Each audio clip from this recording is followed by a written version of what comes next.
Bienvenido a nuestro podcast de Surgery Cracks. Este podcast es patrocinado por Surgery Cracks, la plataforma que se encuentra revolucionando la educación en cirugía laparoscópica, endoscópica y cirugía robótica. Y pues bueno, puedes contactar la plataforma desde www.surgerycracks.com. Y vamos a comenzar este podcast.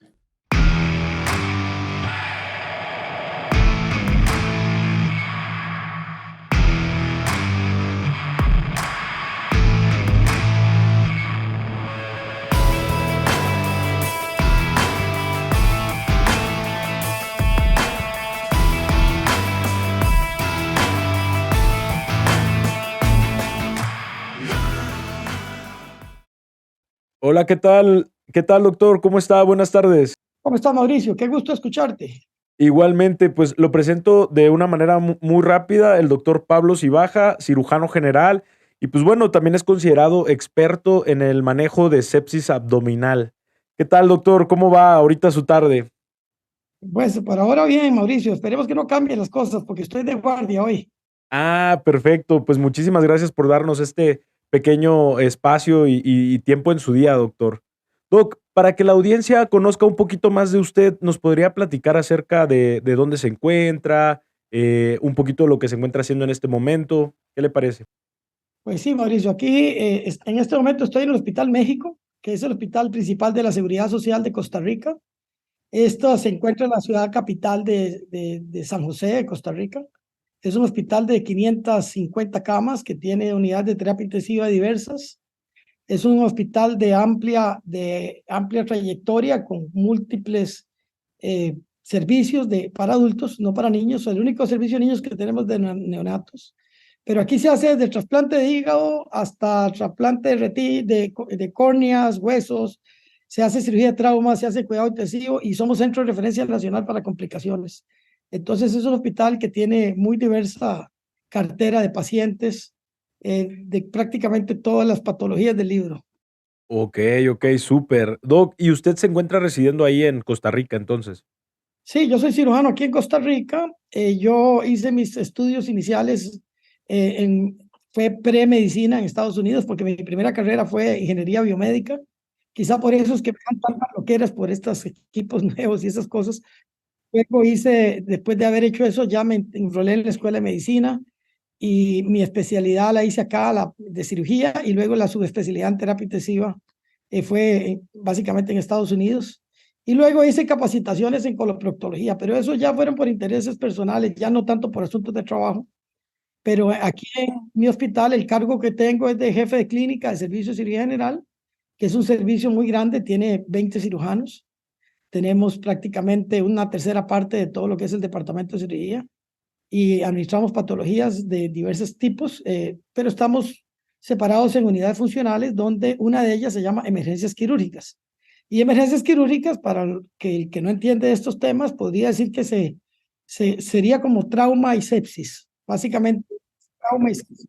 Ah, ok, ok, ok. O sea, es lo que más atienden ahí, trauma y Pues es un sepsis. volumen interesante. Nuestros compañeros de cirugía digestiva alto que hacen cáncer gástrico y otras patologías son muy ocupados, hacen también bariátrica. Tenemos Ok. otro grupo que hace coloproctología, específicamente cáncer y patología anorrectal.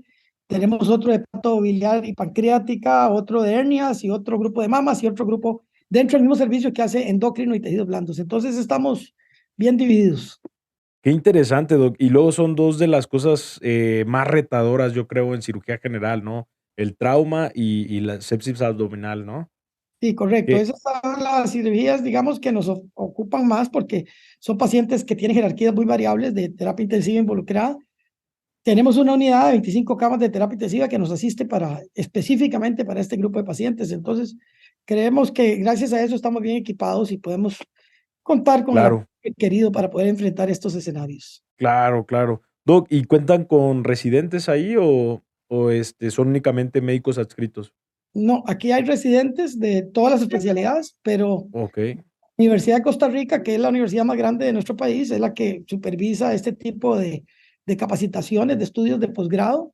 La mayoría de nuestros médicos son profesores de esta universidad y tenemos residentes de diferentes niveles. Acá en este momento estamos contando con 8 residentes En todas súper. las especialidades de cirugía general, 2 de cada nivel, porque aquí son 4 años la especialidad. Entonces hay 2 de Buen, primer, segundo, 2 de tercero y 2 de cuarto.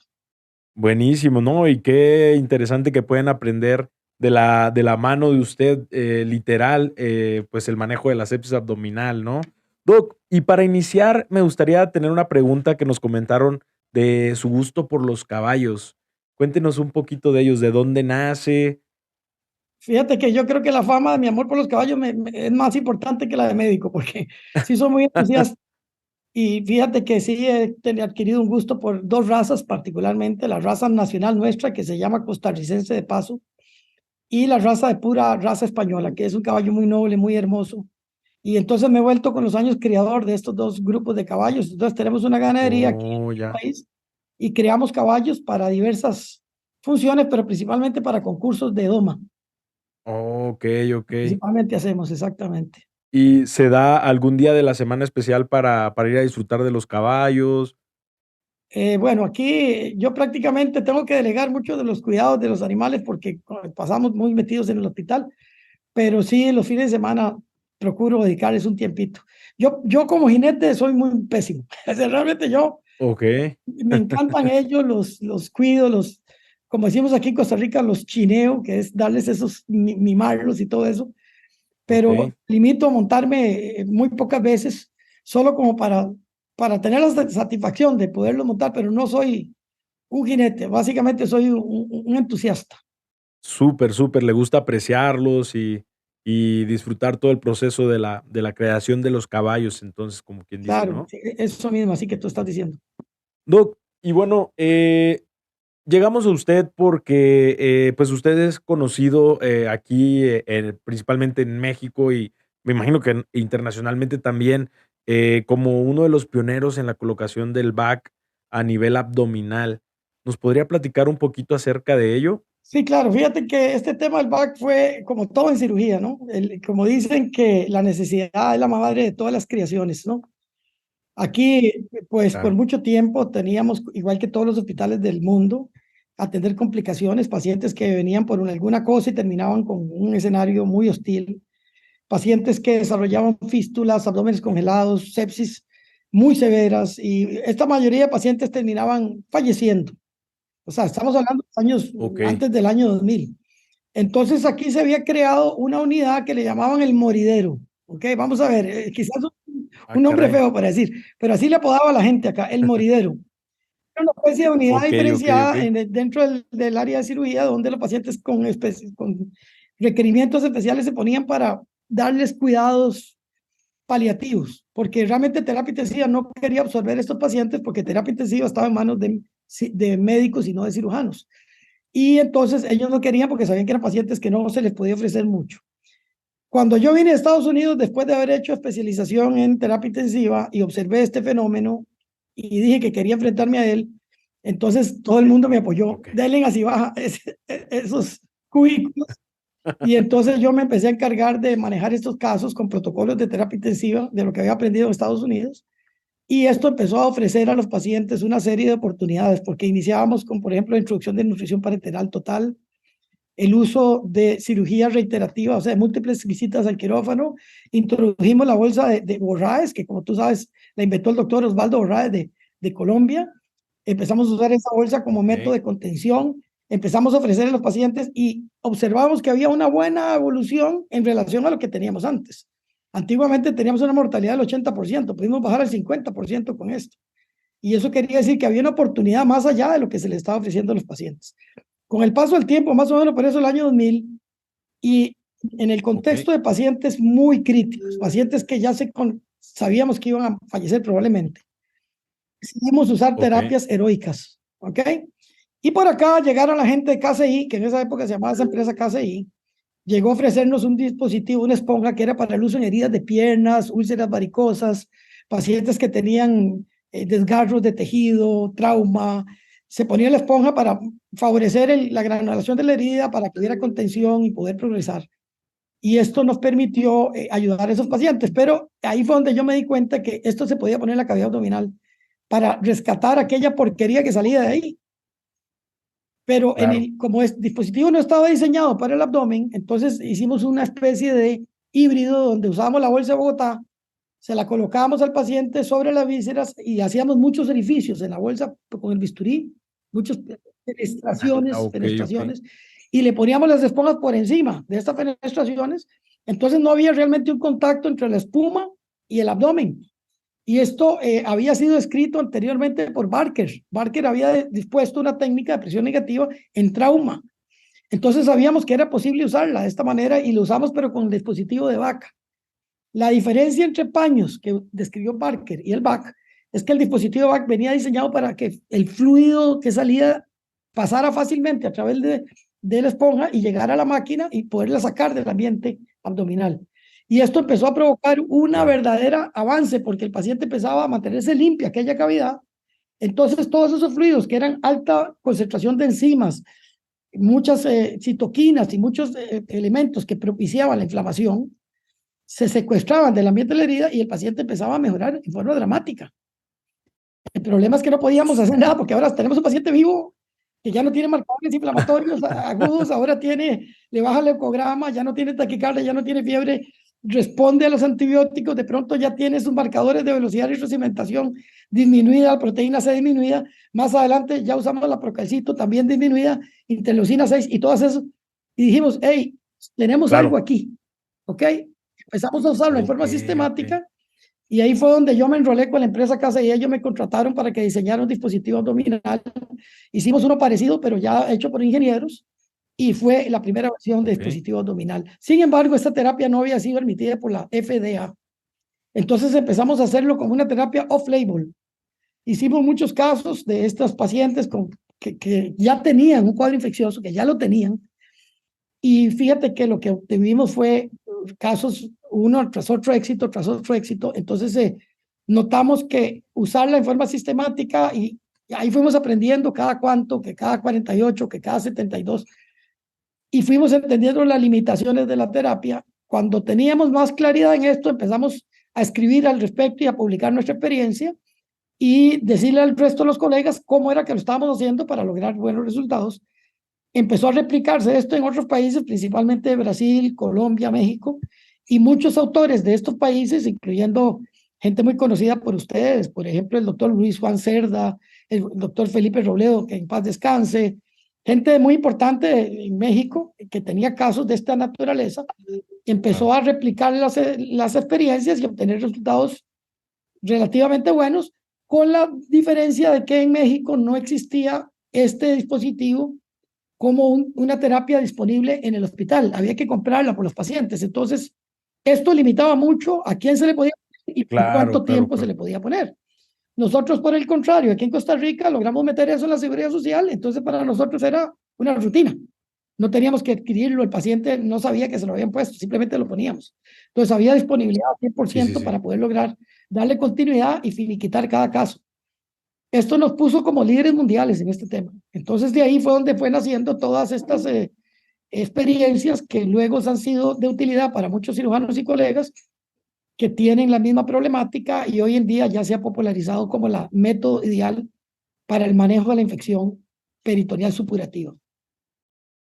Claro, totalmente, se observa mucha mejoría cuando se usan en estos casos, ¿no? Doc, ¿y cómo es ese momento en el que surge, su idea como tal de decir: "Bueno, voy a aplicarlo al abdomen, creo que esto puede funcionar"? ¿Cómo tenía un caso en específico en ese Sí, claro. momento?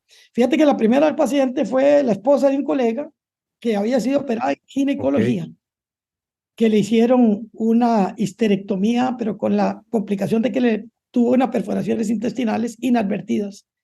3 días después llegó con el abdomen peritonítico. Hubo que reintervenirla y okey. tú sabes que los ginecólogos hacen incisiones muy horizontales en la parte pélvica, que llaman fan steel, y por ahí no se Sí, sí, podía, sí. cuando abrimos ahí vimos ese desastre, ya prácticamente estaba congelado aquello, no podíamos accesar el resto de la cavidad abdominal. Entonces, esta Okey, señora era algo que, o sea, sabíamos que iba a ir por mal camino. Entonces decidimos okey, que claro. había que ofrecerle una terapia, algo diferente, una solución que no había sido utilizada. Y fue donde decidí usarle a ella, Okey. con el permiso de mi colega que era aquí del hospital. Mira, esto lo único que vamos a hacer por Ok, ella, ok, ok. y él dio la autorización, la señora dio la autorización, y se usó porque tenía fugas de las anastomosis, de las reparaciones intestinales. Entonces le hicimos eso, y empezó a mejorar, así prácticamente 72 horas después ya la señora no tenía dolor, no le ardía la piel, no estaba contaminada la cavidad, todo lo que ya te narré anteriormente. Y Súper, empezamos a hacer súper. cambios Ok. y empezó a cerrar, cerrar hasta que cerró. Pregúntame cómo, no te voy a decir porque no lo sé. Hasta el momento yo digo que es Dios actuando con su mano milagrosa. Cerró aquel, granuló, Claro. entonces le corrimos la piel, le cerramos ahí, quedó con una hernia, pero se fue para la casa. Ese fue el primer caso Súper, súper. exitoso y a partir de ahí nos animamos con otros pacientes. Súper, súper. Sí, no, totalmente un desenlace muy distinto a lo que sería esperado, ¿no? Sin usar la terapia. Es correcto. Doc, ¿y qué ventajas, si nos puede mencionar, y desventajas del uso del back podríamos tener en cuenta al momento de querer implementarlo y usarlo? Claro, fíjate que hay una cosita que quizás te voy a poner, voy a compartir la pantalla contigo un momento, pero Claro, un poquito claro, para claro que poder, sí. poder hacer referencia Claro que a sí, doctor. datos interesantes. Déjame aquí que quiero proveer, compartir con todos aquí este tipo de... No, vamos a ver,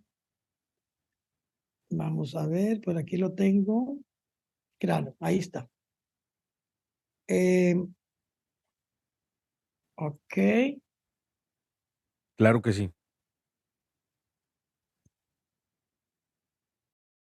voy a compartir la pantalla. No sé si lo tienes ahí. ¿Lo tienes? Ahí se puede ver perfecto, doc. Ok, mira. Esto es una cosa que quisiera decirte que primero, mira el tema de la sepsis abdominal. Mira, o sea, esto estamos hablando a principios de siglo. Mira el escenario donde empezamos a trabajar nosotros con estas cosas. Las muertes por sepsis abdominal eran algo monstruoso. Estas son en la literatura que había en ese momento en Estados Unidos que publicaban este tipo de datos. Y lo único que teníamos para enfrentarlo era esto, lo propuesto por Kirchner desde el año 1920. Mira, 1920 era, desde la era preantibiótica, él había propuesto que para manejar la sepsis severa había que hacer lavado seriado, deshidratación y drenaje. ¿Ok? Eso es lo que él decía. Ok, Lavado, drenaje, lavado, deshidratación. Y esto eran nuestras ok. herramientas. A esto se le agregó los antibióticos. Bueno, también podemos hablar de que se hacían también ostomías cuando se podía. Se agregaron los Claro, claro. antibióticos después con la promesa de curación. Más o menos en 1940 aparece los antibióticos. Ok. Pero resulta que, ¿qué impacto tuvo sobre las infecciones quirúrgicas? Prácticamente ninguno. Fíjate que lo que pasaba entonces cuando había sepsis severa era que el manejo abierto, se dejaba la cavidad abierta, pero ¿quién fue el que propuso dejar la cavidad abierta? Fíjate que mira, desde años 64 ya había gente que describía el lavado peritoneal activo y había gente, por ejemplo, aquí, mira, Schumer, Steinberg, el año 79 se atrevió a publicar que la mejor forma de manejar el abdomen era abierto porque era una cavidad abscedada. No tenía Ujú. sentido cerrar una cavidad abscedada. Entonces había que revisitarla para poder aplicar los principios de Kirchner, drenaje, lavado, deshidratación. Entonces, y seguimos nosotros matriculados con estos principios. Entonces, desde ahí empieza esta tendencia. Fíjate que no fue muy bien aceptada porque, como todos sabemos, una cavidad abdominal abierta, pues mira, puede haber una serie de cosas, puede haber, Claro. vamos a ver, mira, hernias, ¿verdad? Sí, sí, sí. Congelamientos, fístulas, fístulas inadvertidas que no se ven ni dónde carajos vienen, eventuaciones. O sea, este es el típico caso. Pero también sabemos esto. Mira que estos dos principios que si no los tenemos en consideración, el cirujano está fracasado. El primero es el tiempo en contra de costos y en contra de supervivencia. Mira, si vemos, analizamos la lista roja, la línea roja, que es supervivencia, vemos que entre más tiempo pase, va decayendo. Y esto es lógico, Claro. todo lo hemos visto. No tiene nadie que hacerme un metaanálisis para que yo entienda que esto es real.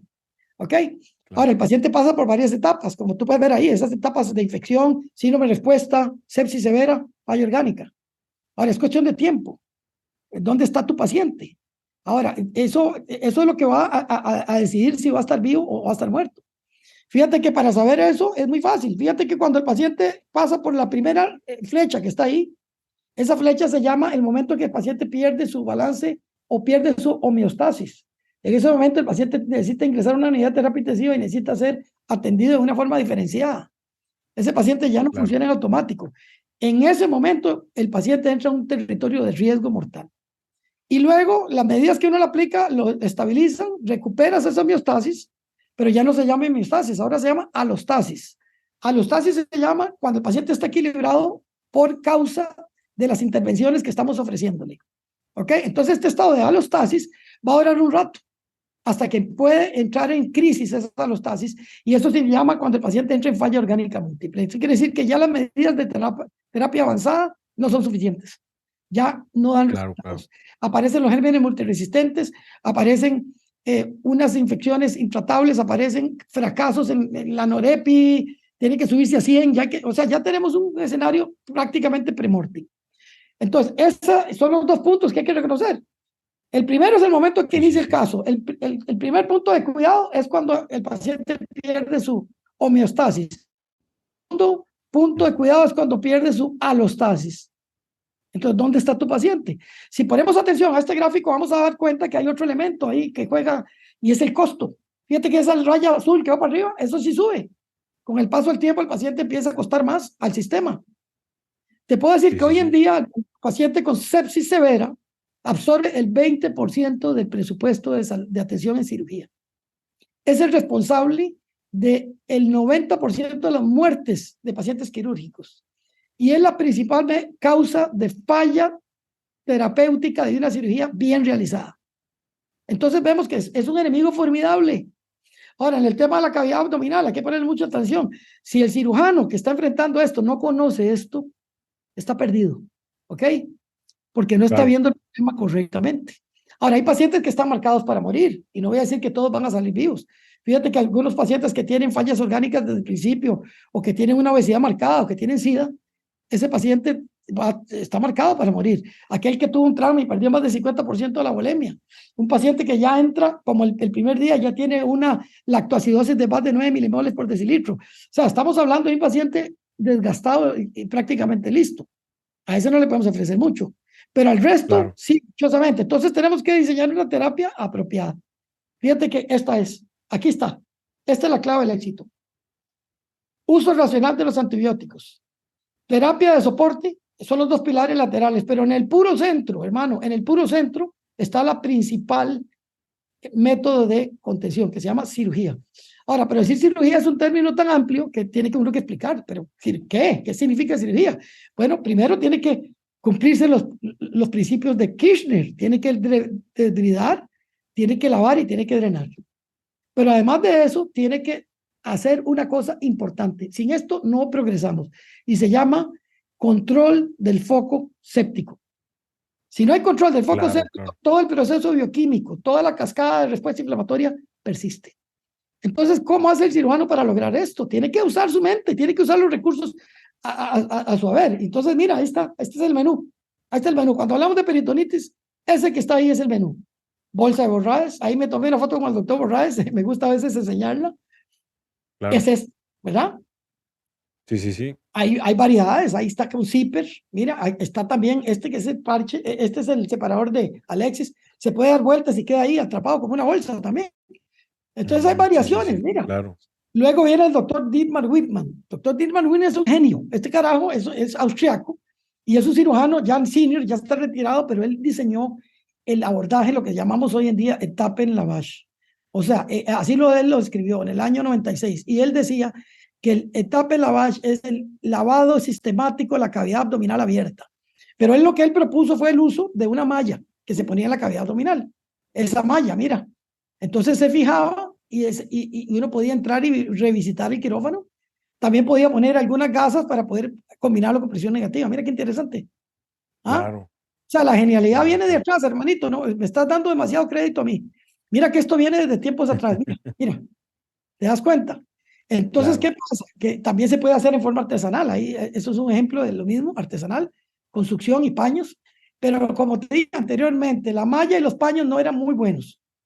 Después vinieron este par de señores, Moricuas y Argenta, que fueron los que diseñaron la terapia de Bach. Y fíjate que la terapia de Bach la llevamos al abdomen, por la historia que ya te conté. Sí. Una locura, ¿ok? Pero esa locura Ok. era necesaria porque de otra manera no podíamos enfrentar los casos. Y luego viene esto, que fue el siguiente avance. Yo me dije a mí mismo, ¿qué carajo? Si una cavidad estamos entrando para lavarla, ¿por qué no seguimos lavándola? ¿Por qué la dejamos Ok. en espera? Entonces diseñamos este equipo que se llama Instill. Fíjate que esta máquina era la misma de BAC, pero que agregaba un suero. Entonces lo que hacía era que ciclaba ciclos de lavado continuo en el Mm, paciente durante periodos de espera. Entonces quiere decir que mientras yo le llevaba al paciente al quirófano y lo volvía a llevar unos tiempos después, el paciente seguía lavando, la máquina seguía lavando. Le metía el ok, suero y ok. lo lavaba y lo aspiraba y era un ciclo de lavado, como una lavadora automática. Esto, como Súper. están viendo ahí, ves que tiene dos tubitos, uno para meter y el otro para sacar, y logramos que un paciente que estaba muy sucio pudiera avanzar. Y luego apareció esta otra esponja que se llama esponja PVA, que la podíamos meter dentro de la cavidad profundo, allá donde estaba la infección, en el páncreas, y hacía Ok, exactamente lo ok. mismo, lavaba en el puro fondo. Entonces podíamos sacarlo Ok. del centro y hacer un sistema de lavado que aspiraba al páncreas. Entonces lo que el páncreas producía, o el retroperitoneo, o el absceso retroperitoneal, no contaminaba toda la cavidad, porque se aspiraba en el origen. ¿Me estás entendiendo? Ok, ok. Sí, totalmente. Entonces no pasaba a través de las vísceras, sino que era succionado en forma de in situ. ¿Ok? Sí, sí, Entonces sí, esto nos sí. permitió avanzar mucho más. Seguíamos lavando, pero ahora aspirábamos directamente de la fuente. Entonces, ¿qué nos consiguió eso? Nos consiguió lo que era el avance de cierre abdominal temporal. Y aquí hay algunos datos que voy a brincarme porque no son de importancia, pero fíjate que esto sí es de importancia. ¿Por qué la OS de Bogotá duró tanto? ¿Por qué ha costado tanto salirnos de aquí? Y fíjate que es Claro. barato, está disponible en todos lados, los cirujanos no le tienen miedo. Ha funcionado antes y ¿por qué no va a seguir funcionando? Y está disponible en todo el mundo. Pero ¿qué es lo que pasa? Que ella no hace nada. Es que, realmente no es, mira, ahí están los costos, pero el tema de costos no es un problema como puede votar, el problema es la supervivencia. Los pacientes no Claro. sobreviven igual que cuando les ponen terapia del vacío. Y además de eso, las complicaciones son mayores y por ende es más caro porque hay que manejar complicaciones también. Entonces, cuando analizamos otra cosa que es mortalidades asociadas a VAC, ahí vemos que empieza a bajar los costos. Hay un poquitito de elevación en el costo inicial, pero baja los costos de atención posterior. Claro, Es una claro, foto claro. que me tomé con el doctor Dilmar Wilman, que me fui a contarle yo de lo que estaba haciendo yo y él le pareció muy formidable que Ok. su idea ha sido llevada al siguiente nivel. Fíjate que eso es lo que él proponía, que ir cerrando. Entonces dije, hey, doctor Wilman, vine a aprender con usted, porque lo que hay que hacer, el siguiente paso es cerrar. Entonces lo que hacíamos ahora con VAC es que le poníamos uno grande, el siguiente más chico y el siguiente más chico para ir cerrando. Ok, ¿Es? ok, ok. Ahora, con eso se han hecho estudios usando el Whitman y tenía mortalidades alrededor del 24%, que no era muy diferente de la bolsa de Bogotá. Pero cuando ya empiezas a utilizar la terapia VAC, ¿verdad? Que logras un cierre abdominal temporal, empiezas a obtener resultados diversos. En Estados Unidos, lo que es el Colegio Americano de Cirujanos, puso a una comitiva, a un grupo de estudio para que investigaran todo lo que había relacionado con el manejo de la contención abdominal temporal o el cierre abdominal diferido. Y ellos llegaron a concluir que la forma correcta era usar terapia del vacío para contención en los periodos de espera. ¿Ok? Con eso lograron Ok, cierres ok. al final. Aquí en América Latina, este libro contiene esa misma sabiduría, pero a la latina, porque ahí fue donde yo publiqué escribí varios capítulos escribiendo cómo era el método que nosotros usábamos y finalmente obtuvimos resultados.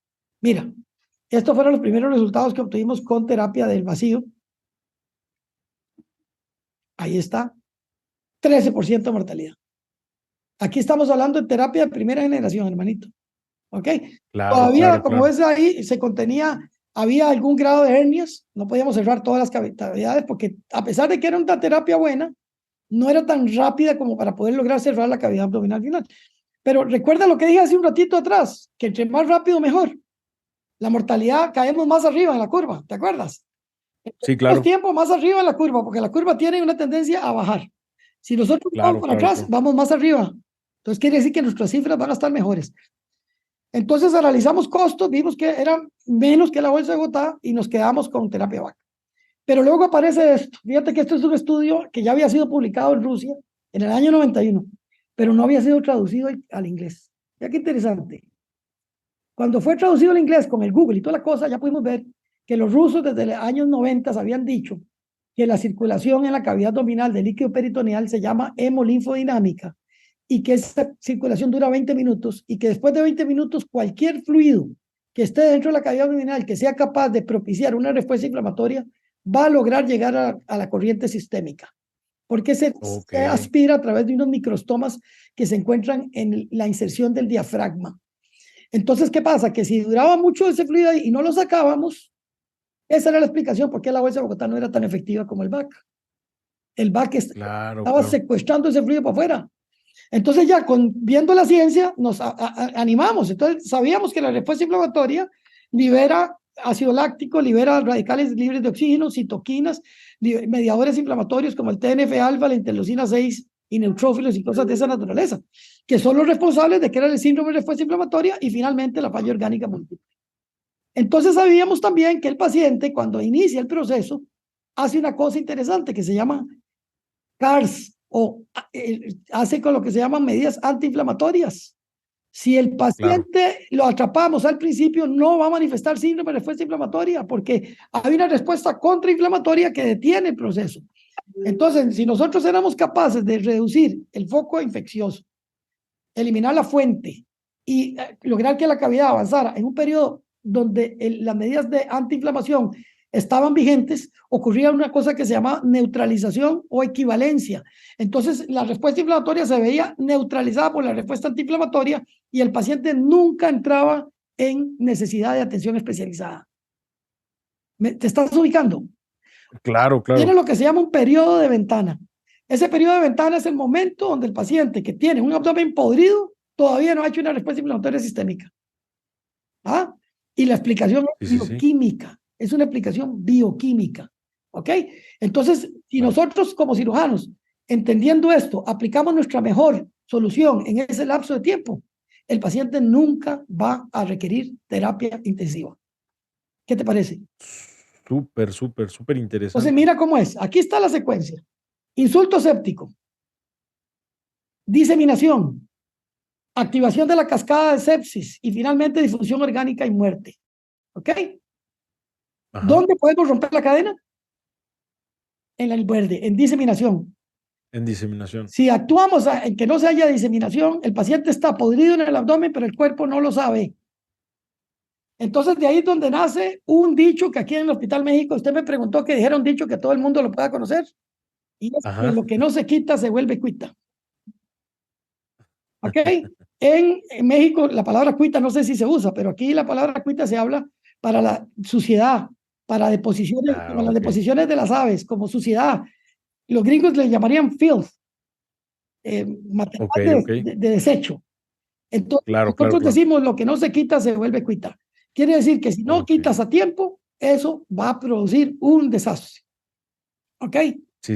Entonces, este cuadrito verde es la clave del éxito. Mira, de nada sirven los antibióticos, de nada sirve terapia intensiva, de nada sirve el mejor departamento de cirugía si no estás haciendo lo correcto en el momento correcto.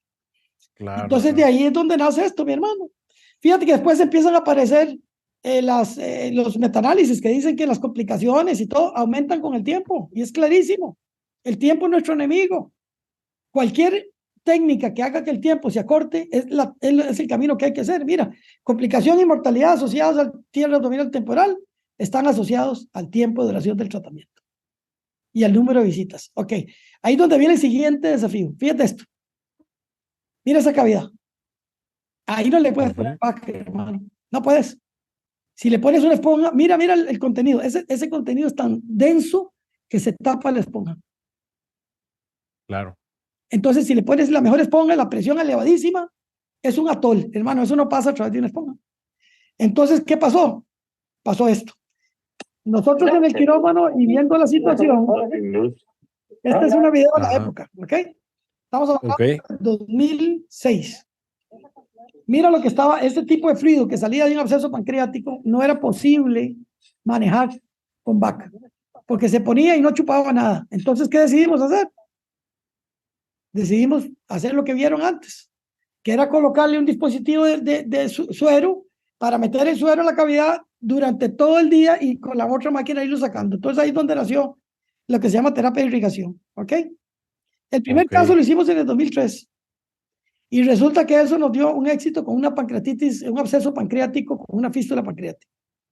Y lo que pasaba era esto, una paciente que tiene sucio, le ponemos unos tubitos adicionales, le ponemos la terapia VAC y la cavidad se lava. Luego aparece esta máquina que la diseñamos para eso.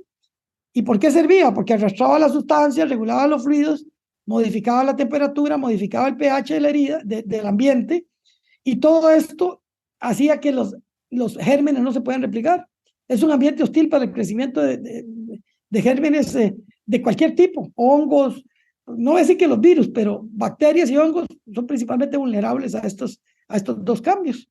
Entonces, ¿qué pasó? Que pacientes que tenían, que nos mandaban con la cavidad sucia, le poníamos el dispositivo de abdominal de instilación y mira lo que pasaba a las 48 horas. Entonces lo cerramos y Buenísimo. goodbye. ¿Ok? Entonces, esto Súper fue lo rápido. que nos inspiró para poder seguir haciéndolo. Este es el primer caso que hice con la maquinaria de instilación. El paciente joven que venía con un palazo en el abdomen, venía roto las vísceras, roto el hígado, era cava rota, hubo que hacerle una cirugía de rescate. Las primeras 48 horas se manejó con abdomen abierto, bolsa de guatá y empaque, pero cuando le quitamos eso, tenía el abdomen totalmente sucio, lleno de una biliperitonitis con residuos intestinales. Entonces, ahí fue donde decidimos, ni carajo, le pusimos un dispositivo Istil, de todos modos se va a morir. Y el paciente empezó a mejorar, lo volvimos a cambiar, lo cerramos y ahí está el paciente. Entonces, esta fue la experiencia que empezamos a obtener con esto. Cambiamos la Buenísimo. historia, la evolución del caso típico del paciente con peritonitis. Esta fue nuestra publicación, que fue la que más ha movido, digamos, más ha atraído a alguna gente que quiere dar el paso, que fue la primera experiencia de pacientes, series de pacientes con este dispositivo. Y realmente obtuvimos resultados muy buenos, mortalidades de menos de un dígito. O sea, cuando tú hablas de mortalidad de un dígito en peritonitis severa, estás en un buen escenario. Y costos Claro. buenos, sin fístulas, prácticamente cero hernias. Y entonces es donde nos hemos animado, los costos totalmente disminuidos. Pacientes que no tocan una unidad de terapia intensiva, que pasan recto, que 3 días después la mayoría se están cerrando. Entonces, esto es lo que nos motivó a seguir creciendo y hoy en día se desarrolló este dispositivo que ya es especial para esto, se llama Optera. Tiene también la capacidad de instilar. La máquina, como tú ves, ha avanzado al punto que tiene dos áreas, una que instila y la otra que aspira. Se puede programar al 100% y logras resultados favorables. Entonces, prácticamente esto es lo que estamos haciendo. Ya los otros avances han sido en temas de cuánta presión aplicar. Tuvimos que medir lo que era el bienestar intestinal para ver que la presión negativa en abdomen no debe ser más de 100 milímetros de mercurio. Porque sí se ha Ok. enseñado durante todo el tiempo que 125, 150 debe ser 100 y ojalá menos, si es posible. Con eso se logra el objetivo si estás haciendo bien y si estás instilando todavía más, porque la instilación se mezcla con lo que hay ahí adentro y saca todo en forma muy efectiva. Entonces esto lo hicimos estudiado, pacientes que le hicimos una oximetría regional abdominal, ves que le hacíamos el back y le poníamos una ventanita para ponerle el dispositivo y dábamos cuenta que cuando la presión subía mucho, la oximetría del intestino bajaba. Eso quiere decir que el intestino estaba siendo traumatizado por el exceso de presión. Cuando le quitaba la Ok. presión alta y la bajabas a menor, a 100, la oximetría inmediatamente se equiparaba con el resto del cuerpo. Eso quiere decir que la Claro, claro. cavidad no debe ser sometida a presiones muy altas. Esto es el responsable de las fístulas y las fugas anatomóticas cuando se usa presión negativa. Entonces, como ves, hemos ido aprendiendo a lo largo del tiempo. Aquí vemos la construcción, la ventana, el medidor de presión de oxígeno y la máquina que hace la medición de presión de oxígeno, porque aquí lo que se hace es una oximetría regional, no es una oximetría de pulso, como se hace en los dedos y en las orejas de los pacientes, sino que se hace regional. Entonces eso nos da el porcentaje de oxígeno por centímetro cúbico de tejido y nos indica qué tan bien perfundido y qué tan bien oxigenado está ese tejido. Y eso nos dio la luz de cómo debe ser tratado un paciente con terapia vaca abdominal. Mira el monitor ahí que se ve, un monitorcito. El Sí. primer número es cerebro y el segundo número era cavidad abdominal. Fíjate que la diferencia, el cerebro tenía una oximetría regional de 76 y la cavidad abdominal de 37. Cuando le bajamos la presión de 125 a 100, se equiparaba con el cerebro. ¿Qué te parece? Entonces, eso fue lo que Buenísimo. hemos ido aprendiendo y estos son nuestros números ahorita. Estos son nuestros números ahorita, lo que reconocemos como éxito. Fíjate que la terapia Steel tiene más del 90% de éxito terapéutico a un costo de menos de $18,000, que para nosotros es prácticamente algo marginal. Esto nos ha ayudado a disminuir costos de tratamiento de estos pacientes y nos ha ayudado a mejorar la supervivencia, al punto que ya el cirujano no se anda, el paciente que se le comporta mal, que eleva factores de fase de respuesta aguda, ni siquiera le hacemos TAC, lo volvemos a visitar al abdomen, lo abrimos y le ponemos back. 3 días después lo estamos cerrando y asunto olvidado. Porque eso de Claro, esperarlo claro. y darle antibióticos y dejarlo ahí y que se profundice en la sepsis era un error. Hoy en día, aquí en el Hospital México, lo que se hace es que paciente que le fue bien, se cura bien para la casa. Pero el que le empezó a ir mal, ni lo dudamos. Mira, va para el quirófano, nada de estar negociando con fístulas, nada de estar negociando con peritonitis, contaminaciones regionales.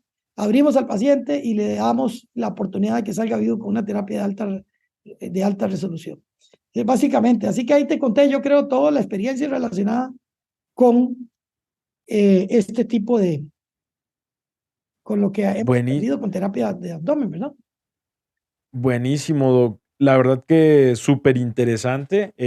O sea, cambiar la evolución de una patología y llevarla hasta una mortalidad muy, muy baja. O sea, yo creo que es muy grande, ¿no? Así, Y deberíamos de poner foco en que a veces ciertamente se cree que el no implementarlo va a hacer que el paciente no tenga un gasto de entrada, se podría decir, o la institución, pero pues a la larga los costos vienen siendo mucho menores, ¿no? Porque disminuyes tanto la morbimortalidad, el uso de medicamentos, la terapia intensiva y todo lo demás que conlleva el manejar un paciente con sepsis abdominal. claro que sí, hermano. Fíjate que la oportunidad, volvemos para atrás. ¿Te acuerdas cuando dije el periodo de ventana? Cuando se Sí, instala el proceso infeccioso dentro de la cavidad abdominal que está fuera de nuestra vista, lo único que tenemos, si tuve la suerte de dejar un dreno que se sucia, eso fue algo buenísimo, pero si no lo hicimos, la única forma de poder monitorear si el paciente está o no, desarrollar esto, hay una hemolinfodinámica de material contaminado, sería hacer los medidores de fase aguda. Hay que ok. medir la procalcito, hay que medir la proteína C, hay que medir la velocidad de retroalimentación, hay que medir la interleucina 6, hay que ver el ecograma. Si tú estás Y, viendo eso a nivel bioquímico, sabes que el paciente está por mal camino. Si eso es lo que pasa, olvídate, no hay que negociar con eso, no es de antibióticos. Hay que volver a Kirchner, drenar, ok, ok. lavar y desbridar. ¿Ok? Entonces ahí es O- donde aquí es donde quizá el Hospital México podría diferenciarse de algunos otros hospitales en otros lugares. Somos muy ok. agresivos en el manejo de la infección. Doc, y de los marcadores de reactantes agudos, al no contar con todos, ¿cuál es Bueno, el que está más utilizado? yo creo que en hospitales regionales que no tienen mucho acceso, deberían contar con Procalcito. ¿Ok? Con la procalcitonia. Si no tienes Y propósito, entonces vas a tener que matricularte con nada más con velocidad de retroalimentación, ¿verdad? Con proteína C. Pero te cuento una cosa, hay que tener cuidado con los hongos porque los hongos no le van la procalcito. ¿Ok? claro, ¿Ok? Entonces ahí, si el paciente está teniendo una segunda sepsis, hay que pensar siempre en hongos claro. y no te van a elevar la procalcito por más que tengas. Entonces hay que buscar la interleucina 6. Ahí es donde la cosa puede ser un poco más técnica. Pero si el paciente, y esto es lo que queremos aquí, lo que queremos nosotros es transmitirle a la comunidad de cirujanos que no permitan que haya segundos hits. Hay que manejar el Ok, primero bien, ¿ok? Si no manejas el primer claro. hit bien, va a haber segundo, va a haber tercero, va a haber paciente con abdomen abierto, congelado, va a haber fístulas, va a haber hernias, ¿ok? Entonces, lo Buenísimo. que queremos es olvidarnos del pasado y darle por la cabeza a estos del puro principio en forma agresiva. Y que todo cirujano sepa que el antibiótico no va a curar a su paciente. Son los principios de Kirchner. Lavar, Claro, claro. drenar, desbridar. Claro, claro, totalmente de acuerdo, Doc. Doc, y acá vemos que está en un proyecto actualmente que es acerca de bajar la contaminación abdominal. ¿Viene muy relacionado? ¿Nos podría platicar un poquito también de ello? Sí, mira que, bueno, vamos a ver. Vimos la terapia VAC y cualquiera diría, esta es la panacea, ¿no? Ok, ¿qué te Claro, digo? ¿Qué me dirías tú si yo te digo, hey, puede ser que algún día no tengamos que usar VAC? Yo también estaría feliz de eso, ¿no? Ahora, ¿por totalmente. qué tuvimos que dejar VAC? Ok, el VAC, hoy en día estamos reduciendo los pacientes que lo requieren. Estamos tratando de usar parámetros objetivos.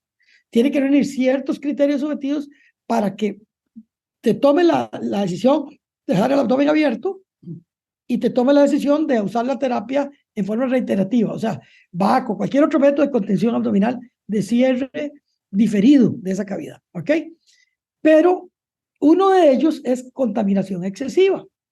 Ahora, ¿qué porcentaje de pacientes que abrís lo que tienen es una contaminación excesiva, pero todavía no tienen una peritonitis supurativa? Ese grupo de pacientes se puede beneficiar de una descontaminación efectiva de la cavidad. Fíjate que antiguamente se creía que un lavado con 10, 15, hay publicaciones que dicen 20 litros de sodio fisiológico son capaces de erradicar fluidos contaminados, residuos fibrinoides, residuos de material contaminante que puedan favorecer la persistencia de una infección abdominal. Pero resulta que eso no es tan cierto. Fíjate que eso depende mucho de los esquemas de antibióticos, porque esas publicaciones, si tú te pones a revisarlas, no dicen qué antibiótico estaban usando. Solo hablan de lavado. Claro. Pero no te instruyen acerca de qué era el soporte de base, qué antibióticos, o sea, no están diciendo nada. Entonces, cuando se intentó replicar eso, no se lograba obtener los mismos resultados. Entonces, lo que decidimos es que si no aplicas algo in situ, que haga el trabajo in situ de una forma que pueda corroborarse diferente, o sea, que no haya que esperar el resultado clínico, sino que puedas obtener un resultado in situ, eso es lo ideal. Entonces, ahí es donde viene el concepto del antimicrobiano tópico. Fíjate que el antimicrobiano, y mira que estoy usando un lenguaje particular, antimicrobiano. ¿Cuáles son los microbios? Bacterias, hongos y virus. Y por ahí alguien podría decir priones. Lo que pasa es que de eso no puedo decir nada porque es ultraciencia, pero te puedo decir que los virus y las bacterias y las hongos son nuestros principales enemigos, dentro de los cuales, lógicamente, las bacterias, seguido por los hongos, y por allá los virus. Entonces, ¿cómo puedes garantizar que estas gérmenes no permanezcan en la cavidad abdominal una vez que hemos terminado el trabajo? Entonces, hoy en día hacemos lo que está escrito, lavamos la cavidad, controlamos el foco infeccioso, y si vemos que no hay peritonitis supurativa, solo irritativa, entonces en ese momento aplicamos una sustancia antimicrobiana. Aquí en Costa Rica estamos usando una que se llama Anacep. Hemos visto que hay otras, hemos visto que está el BASH, hemos visto que está el Microcin, hemos visto que está el Prontosan, hemos valorado una serie de otras sustancias, pero existe un detalle que es a nivel químico. Fíjate que la única sustancia que es capaz de mantener su ion de hipoclorito en forma activa por un periodo suficiente para dar el efecto que se persigue es el Anacep. Y resulta que el Anacep lo logra porque son 3 moléculas en equilibrio. Cualquiera que haya estudiado química sabe lo que es una ecuación en equilibrio, que es una ecuación que están los varios componentes en la misma solución, pero esos componentes no migran de un lado al otro. No hay cambios químicos, sino que se mantienen estables. Esto se logra porque hay la concentración correcta de ion de hipoclorito de sodio en equilibrio con el ácido hipocloroso y en equilibrio con el cloruro de sodio. Entonces, si tenemos en agua cloruro de sodio en equilibrio con el hipoclorito y el ácido hipocloroso, porque la ecuación es hipoclorito pasa a hipocloroso. ¿Ok? Pero al tener, esto está en su solución de agua, pero cuando tienes la concentración correcta de sal, el equilibrio se estabiliza. Ahora, eso es un... Claro. Eso es, te voy a decir algo, esto está patentado, esa gente lo hizo, lo logró, y son los únicos en el mundo que tienen eso disponible. Bueno, a mí me da poca importancia que él lo haya producido, pero el tema es que está funcionando. Entonces lo estamos usando en todo. Le ponemos eso, terminamos y le echamos eso a la cavidad abdominal, y si la supuración no se ha instalado, lo cerramos, le damos un dreno. Entonces estamos recortando alrededor del 30% el requerimiento de dejar cavidad abdominal abierta. Buenísimo. O sea, ok. A lo que entiendo, hicieron una como comparación del uso de los antisépticos en cavidad abdominal y encuentran que la más efectiva viene siendo ella, ¿no? Sí, viene siendo este último producto que el único punto como dicen, talón de Aquiles que tiene es la exposición a luz. Fíjate que el producto tiene que ser puesto, porque la luz es una fuente de energía que altera el equilibrio químico. Entonces produce que el ácido hipoclorito, que el ion de hipoclorito se pase a ácido hipocloroso, y el ácido hipocloroso no tiene actividad microbicida. solamente el hipoclorito. Entonces, tienes que mantenerlo intacto y para lograrlo tienes que alejarlo de la luz. Entonces los frascos vienen oscuros, se meten y se tapan y se quedan Ok. tapados por unos 5 o 10 minutos. Al final quitamos la tapa que le pusimos, unos paños, y aspiramos los residuos y cerramos la cavidad, le dejamos drenos. No dejamos el fluido ahí. Lo aspiramos, Ok. los residuos los aspiramos, pero tampoco nos ponemos muy locos porque nos ha quedado líquido y no pasa nada. De hecho, ahora estamos lavando abscesos, le metemos el ANACEP para que el absceso evolucione más rápido y lo volvemos a aspirar. Cuando dejamos una punción de un absceso, le estamos lavando con ANACEP todos los días y con eso estamos logrando que Ok. se limpie el líquido más rápido. O sea, realmente hemos avanzado muchísimo con esto y quizás un poco temprano para ser tan alegre que estoy ahorita hablando con mucha emoción, Claro. pero te puedo decir que yo creo que descubrí algo que va a ser bueno, yo no lo descubrieron mis colegas mexicanos, que son los que me enseñaron a usar esto correctamente, porque Costa Rica eso lo trajeron hace 10 años y nuestro ministerio fue tan absurdo que no le dio licencia de ser usado aquí. Entonces, en México nos llevan 10 años de experiencia y algunos de nuestros colegas cirujanos en México, que son muy hábiles, han hecho grandes avances con estos productos y nos están enseñando a nosotros a usarlo correctamente y creemos que ellos están dominando esto muy bien porque están haciéndolo a tiempo, en el momento donde esa cavidad no es hostil todavía. ¿Tú me entiendes? Oh, Entonces claro que sí. no va a ser necesario dejarle el back. El back solo va a ser necesario dejarlo cuando la peritonitis es supurativa. ¿Por qué? Porque si cierra la cavidad, el peritoneo va a seguir llorando, pues. Va a seguir produciendo Claro, fluido. claro. Entonces, de nada sirve que haya quedado pristino ayer y hoy ya está sucio. Entonces, ahí sí es importante que quede con un dispositivo que siga trabajando cuando yo no estoy. Ahora, también Claro, claro. quisimos hacer el ANACEP en la máquina, pero no consideramos que sea seguro, porque el ANACEP Ah, ok. podría circular y podría entrar en torrente sanguíneo, llegar a circulación sistémica y no sabemos qué puede pasar. Entonces, verdaderamente, Mm. creemos que el uso es bajo supervisión directa. En el momento del Ah, trabajo ok. quirúrgico, ahí se puede usar con toda certeza, sin problema. Sí. Ok. Doc, ¿y el ANACEP es distribuido también en distintos países? En México es doña toda, o sea, México es donde más hay. El Anacep se produce en Estados Unidos, ¿ok? Es un producto con FDA, está hace 15 años en Estados Unidos, tiene sus experiencias clínicas, toda la cosa. Pero resulta que en México es el país donde más se ha utilizado. Y ahí la Ok, experiencia desde hace, ¿qué te puedo decir? Experiencia sólida en abdomen viene desde hace unos 3 años para acá. Y han sido nuestros ok. colegas mexicanos que están haciendo grandes avances. Me puedo decir Súper. en este momento el doctor Ociel Cantú, no sé si tú conoces a Ociel, él está allá en el lado de Monterrey. Tenemos también, o sea, muchos doctores allá. Ahorita quizá sería podría olvidarse de algunos nombres importantes, entonces mejor no quiero Claro. más, pero nuestros Ok, colegas ok. mexicanos están haciendo grandes avances con esto. Súper. Doc, y ahí viene una de nuestras preguntas, que, bueno, se apoya mucho con lo que usted acaba de comentar. Es muy utilizado que cuando vemos, no sé, una apéndice, no sé, perforada, una fase 4 o un piocolecisto, muchas veces, que vienen siendo las cirugías más comunes, para poner un ejemplo, pero muchas veces se opera y rápido se hace el uso de algunos antisépticos. ¿Qué opina usted de esta práctica? Yo creo que yo lo uso en todo, hermanito. Mira, yo lo que te digo, si hay infección asociada, si hay gérmenes que puedan ser cultivables, ese paciente se va a beneficiar de un lavado quirúrgico, como correctamente lo haría un cirujano, seguido por una limpieza local con fluido de lo dejas unos 10 minutos, aspiras y cierras la cavidad y dejas un dreno. La única razón de que estamos dejándolo abierto, reitero, es cuando ya la peritonitis es supurativa. ¿Por qué? Porque va a seguir Okey, produciendo contaminación aún después de que yo me vaya y el dreno no va a ser okey, okey, suficiente para drenarlo, ¿me entiendes? okey. Cambia totalmente el proceso con únicamente usar, algún tipo de solución, ¿no? Para irrigación, totalmente, ¿no? Claro que sí. Fíjate que la belleza de todo esto es lo que te voy a decir. Una terapia con BAC puede andar en el costo, ya viste los costos, ¿verdad? 17,000 en los Claro, mejores escenarios. Con instilación es un paciente que va a requerir múltiples visitas, una o dos al quirófano, que es la terapia más efectiva, sin dudarlo. No, eso no lo cuestionamos. Nosotros aquí estamos muy claros con eso. Pero ya cuando hay una peritonitis generalizada, es superativa. Pero en escenarios más cotidianos, como el que tú estás mencionando, una apendicitis local, una peritonitis, aunque esté perforada por vesícula, una úlcera péptica perforada que lleva pocas horas de evolución, un divertículo claro. perforado que vas a ostomizar, que contaminó la zona pélvica, una complicación con una fuga anastomótica en la zona pélvica que ya se fugó, ya vas a hacer una ostomía, pero vas a lavar. Ese paciente no tiene mucho sentido dejarlo abierto si la contaminación es local y si no hay supuración generalizada.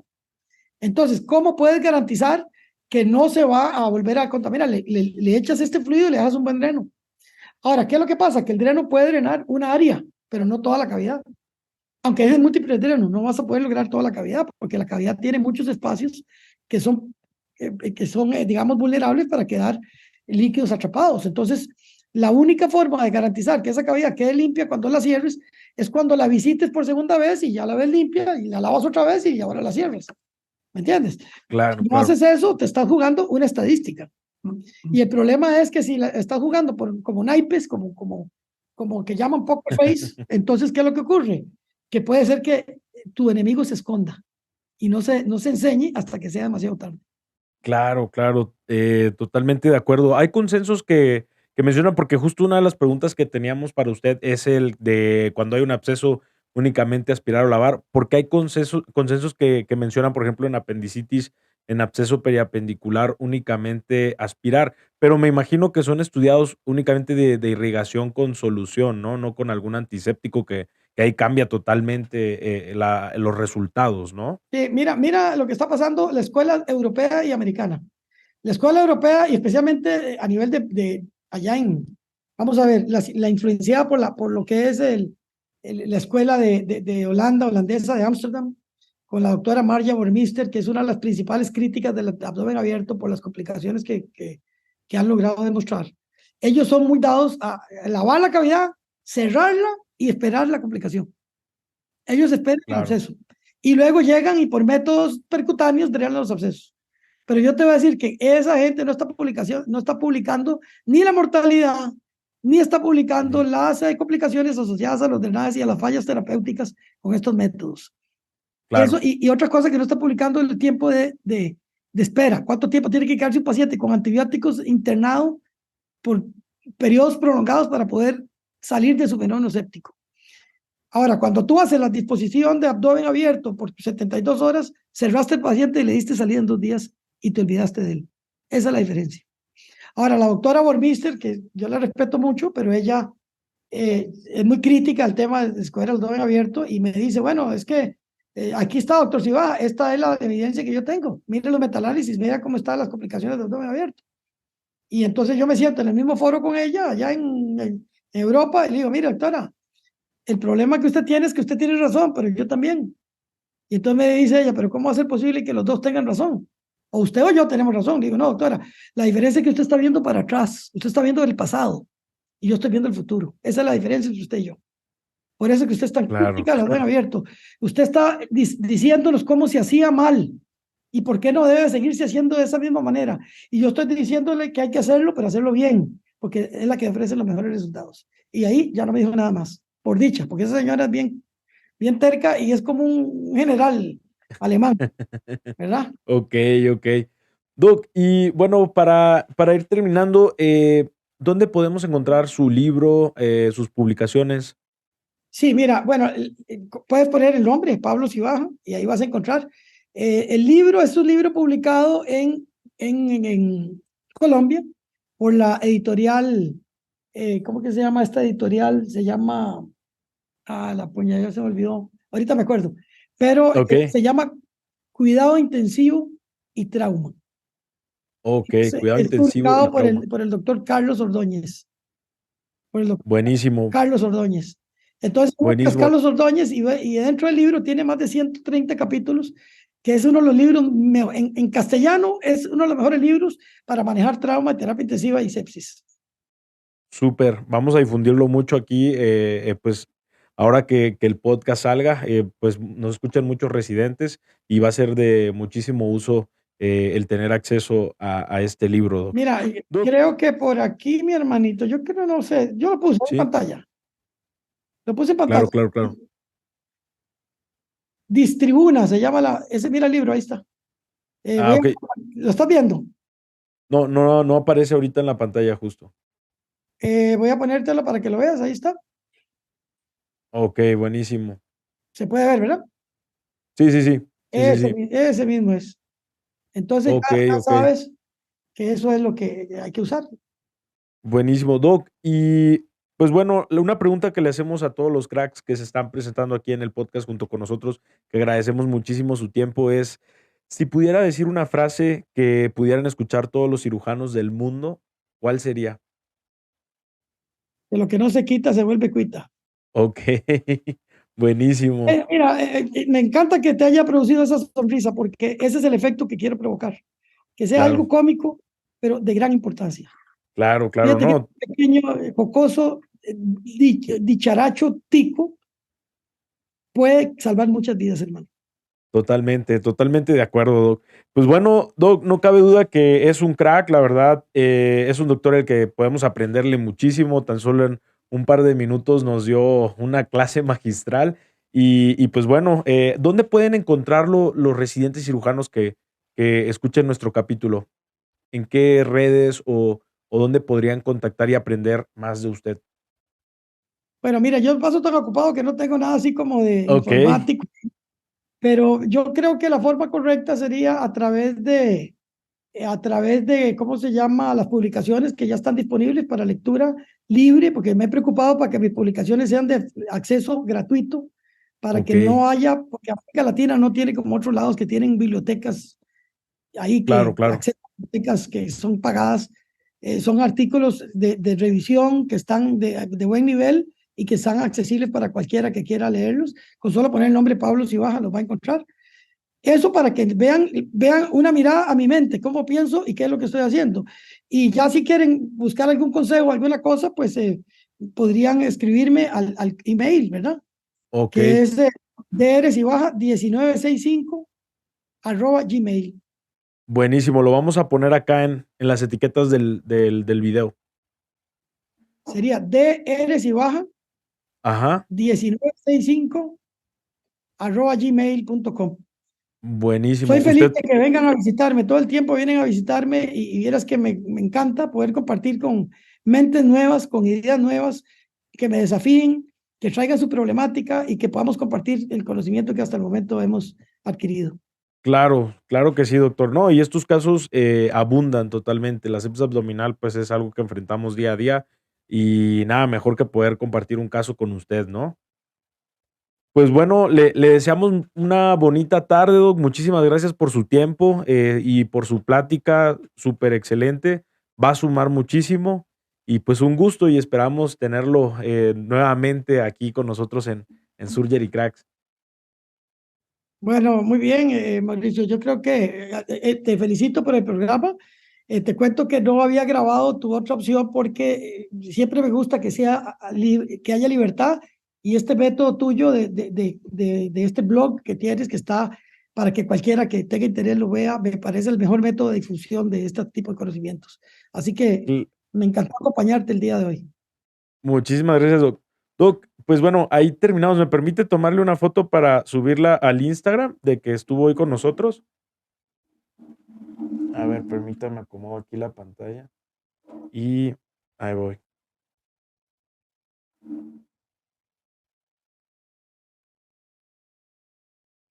Buenísimo, doc. Pues bueno, muchísimas gracias nuevamente. Que esté muy Que bien. pase bonita tarde y en cuanto se publique la sesión, que la vamos a tener en Spotify y la vamos a meter también a YouTube, si le parece y usted está de acuerdo, para que pues puedan acceder fácilmente y gratuito a ello. Excelente, hermano, y te agradezco por este esfuerzo que estás haciendo. Muchas gracias. Hasta luego a toda la audiencia. Muchas gracias. Y bueno, así cerramos este octavo capítulo de Surgery Cracks. Espero lo estés disfrutando. Pues me quedo con mucho acerca de lo que comenta el doctor Pablo Cibaja. Pues la sepsis abdominal es algo a lo que nos enfrentamos día a día. Así que pues obtener estos comentarios de utilizarlo en el momento adecuado para evitar un desenlace catastrófico y utilizarlo pronto, pues viene siendo una de nuestras opciones disponibles y una de las herramientas que tenemos hoy en día que estar haciendo uso. La otra cosa importante acerca del uso de los antisépticos, que ha demostrado una disminución en lo que es y también control en lo que es la sepsis abdominal. Así que espero te hayas quedado con estos datos súper importantes y nos vemos en el próximo episodio. Y bueno, nuevamente invitándote a visitar la plataforma de Surgery Cracks, www.surgerycracks.com, en donde puedes encontrar estos podcasts mes con mes, así como distintos módulos de enseñanza en cirugía laparoscópica, cirugía endoscópica y cirugía robótica.